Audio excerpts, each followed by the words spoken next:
is Narinjan, and today through this instructional video, I'm going to teach you how to make kombucha tea.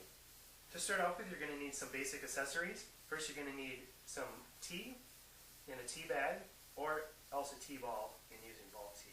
We recommend organic tea when doing that. You can use either a black or a green tea, or a combination thereof. You're also going to need some cane sugar. We recommend organic again, and you're going to need about a cup to a cup and a half. You're going to need a jar to brew the kombucha tea in. We like the gallon size works out very nice for a weekly dosage.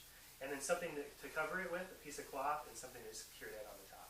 And of course, the last thing you're going to need is the kombucha culture itself. There are a few additional accessories you may like to have. One is a set of pH test strips, and then also culturing and handling gloves.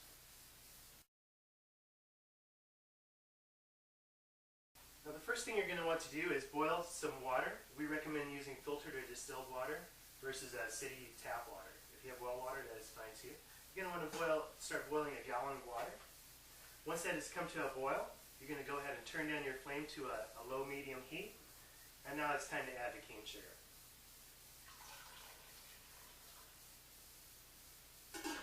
Now you're going to want to let that come back up to a boil. And once that does, then you'll be ready for the next step. Sugar and water has come back up to a boil. Now it's time to add the tea. To do that, you're going to want to turn off your flame, remove the pot from the heat, and then the last step is to add the tea ball full of tea.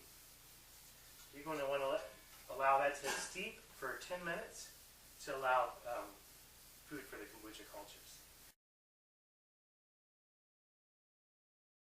Now that you've steeped the tea for 10 minutes, the next step is to allow the tea sugar solution to cool down.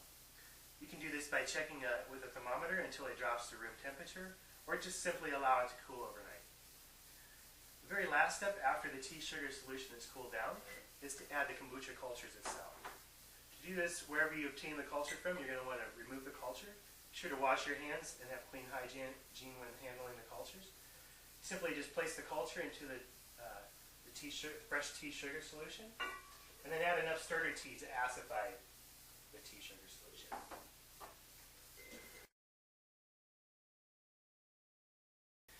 Now, the last and additional step that you can do is to test the pH of your inoculated kombucha. To do that, you're going to want to pull a sample versus dipping the pH test strip into the solution directly. Once you pull the sample, you're going to take off a piece of the pH test strip paper. You're going to dip it into the solution. Check it on the color-coded chart that comes with the pH test strips.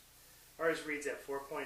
You're looking for anything below 4.6. It's going to ensure that the tea is acid enough and acidified to prevent mold and other organisms from coming in. The last and final step, of course, is to cover your kombucha culture. Secure that with a rubber band. You can date this if you like for tracking.